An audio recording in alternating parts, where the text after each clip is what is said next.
Blake found real life. Yep, we saw a sign in the yard, and I was like, what does that sign mean? And I started Googling it and found real life. We decided to go one week, and that was it. We knew. Yeah, we were sold.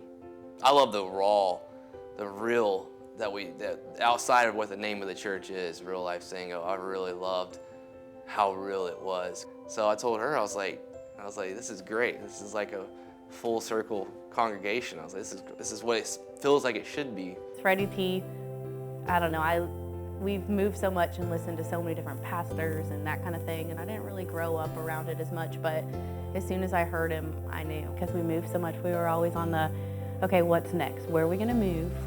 You know, what are we gonna do with this next? There was never stability. So finally, you know, we see the things that we have and we can be grateful for them, and we're not looking for something that's better, you know. Yeah, we've never been more at peace than we are right now with what we're doing, what God's had for us. It's just, I feel full. We've always been running, so I feel full again. Money's always weird to talk about. I feel like numbers are hard to hear when people ask for money. It's kind of, you know, it gets uncomfortable. For Blake and I at the beginning, it was hard to talk about. I was hesitant about the beginning giving, and I was hesitant about the future giving, and like I said, it just kind of came over me that it was going to be okay, but it took a little bit of time to get there for me.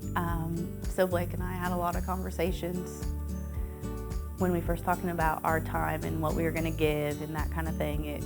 I stayed on a smaller scale. I still was like, I don't know about this number that you've brought to me.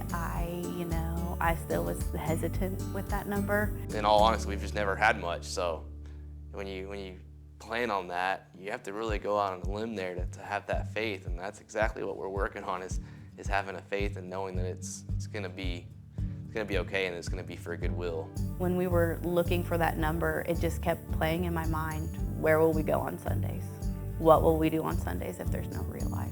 Eventually, you know, it just got easier, and like I said before, if we don't give and they don't give and she doesn't give because they think, oh, maybe that person will give more and, you know, we'll be covered. The church will build and it'll be fine. Someone will give it. Somebody will miraculously come out and give the money. So that is why we pushed ourselves to be able to give what we're gonna give.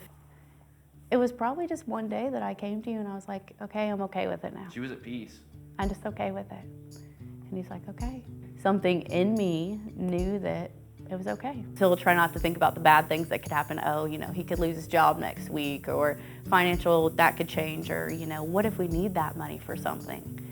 We're giving it all to God. And that's what I have to remember in this whole deal is we love what's being done. We love the church, but this church isn't nothing if we can't go outside the doors and preach the word of God.